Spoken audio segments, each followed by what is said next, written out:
So we'll start the session today by just a little recap of yesterday.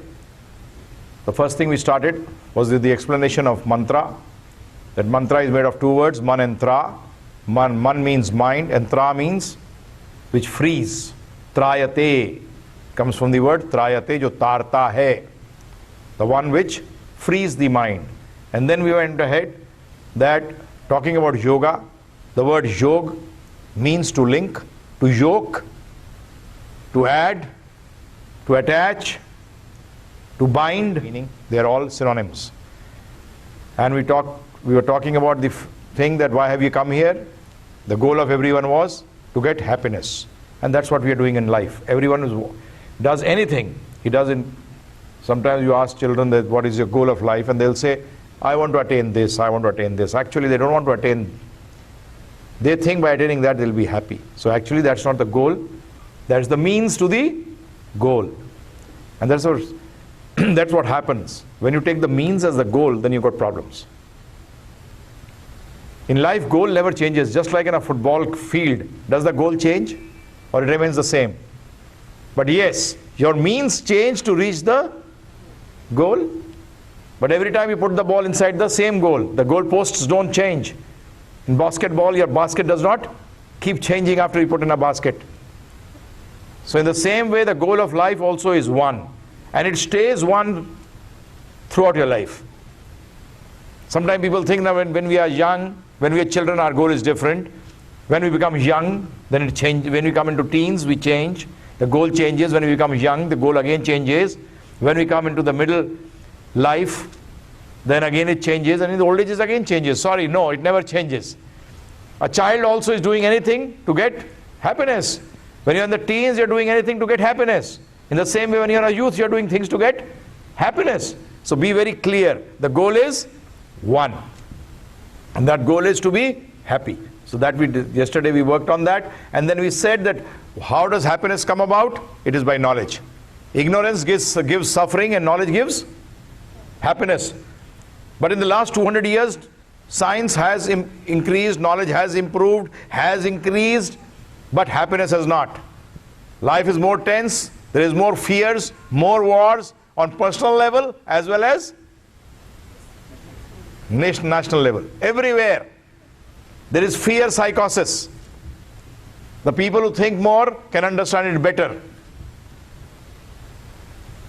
So the problem was that this knowledge is just like big zeros till you don't have another number which gives value to these zeros. Zeros are numbers, they are important, but they are not important without another numerical number, and that we talked about was anything from 1 to 9. 1 is the least, 9 is the maximum. Now, next point which we raised was, what is that knowledge which is missing? Because number is completed by number. So this knowledge also has got to be completed by knowledge so that it starts giving you happiness. That means you start getting your goal. That is happiness. You reach that particular goal of life, and that is for everyone is the same, is happiness. So there is no strife in that actually. There is no fight in that. So we came about by talking about what is this knowledge. And this knowledge that we took up with the example, living body and dead body. If you give more importance to less important things, then you are in ignorance. So learn to give importance to the more important things in life. And living body, dead body, explained to you. Common is body. One has got life, other has got no life. So life makes the body importance, gives importance to the body. And this study of life is known as spirituality. The study of life is known as spirituality. And in spirituality actually, material is also included. Material knowledge does not include spirituality, but spirituality includes, because in number 9, 0 is included. But in 0, number 9 is not included. In 1, 0 is there. Right? In a $10 bill, $1 bill is included. $5 bill is also included. So in the same way, spirituality is 1 to 9. You have got different stages. But the 0 does not include 9. So in the same way, spiritual knowledge includes material knowledge. So if you have spiritual knowledge, I'll give you my personal example. That I came into this life of spiritualism. So I had joined the hotel industry, and then I came into this. I had only an experience of about 8 or 9 months. Then I started studying Bhagavad Gita, and after 6 years I got married. So I thought that as a person who's got married, I should not depend on the temple. I should earn on my own. So I came out. So I told one of my friends, he said, what do you want to do? I said, I wanted to become the youngest general manager of a 5-star hotel in the world. He says, come on, you got experience of only 7-8 months. And that also as a management trainee in a 5-star hotel. Who's going to employ you? I said, just do one thing for me.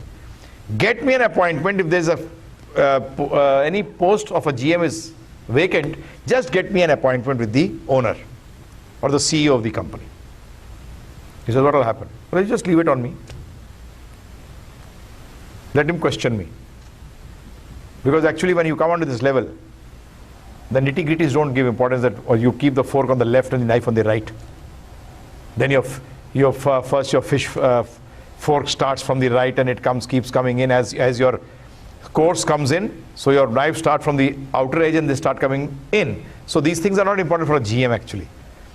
GM is how do you manage the whole hotel and how to get it into a successful venture. So he got me an interview and I cleared the interview.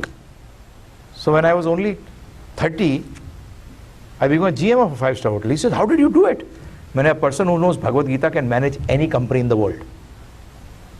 Until today, I have given almost, I do not know on how many, up to number of corporates I have given lectures on tension management, stress management, and how to improve your productivity, all these things. How? By the knowledge of Bhagavad Gita. I am giving you a practical example. That how a person of only 8 months of experience, can he become a general manager of a 5-star hotel? Managing 1,500 people? And would a businessman give the keys to his hotel to such a person? Yes, if you have the knowledge. So spiritual knowledge is the practical experience which I am telling you about myself. So spiritual knowledge includes everything. So then we went ahead, and today, after giving you the importance that I told you about Bhagavad Gita, that this spiritual knowledge is contained in the Bhagavad Gita. There are books of all knowledge. So spiritual knowledge, Bhagavad Gita is one of the books. A very important book, because the spiritual knowledge in Vedas, there is material knowledge plus spiritual knowledge. Because Vedas mean knowledge, and it goes all knowledge. Try to understand there are 3 parts of the Vedas: Karma Kanda, Jnana Kanda, and Upasana Kanda.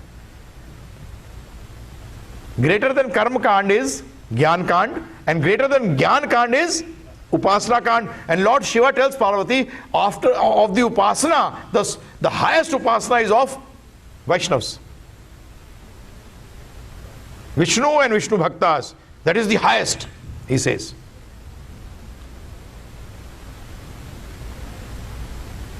So there are different levels. Karma Kanda is not equal to Upasana Kanda. So Karma Kanda is more on materialistic level. Jnana Kanda is like understanding the symptoms of the Supreme, and Upasana Kanda is understanding the Supreme. Initially you understand the symptoms, and then you understand the cause of the symptoms. Cause and effect. As I gave you an example yesterday. When you have fever, you can understand that I am sick. But why you are sick, who will understand? A doctor. Because he has taken that knowledge. So Vedas are huge, and 94% are lost. 6% are available. Now in 6% you can't understand what is. If I show you something of a huge thing, with only 6% of it in front of you, you can't understand what it is, what the object is, right or wrong. You can't. That's why Krishna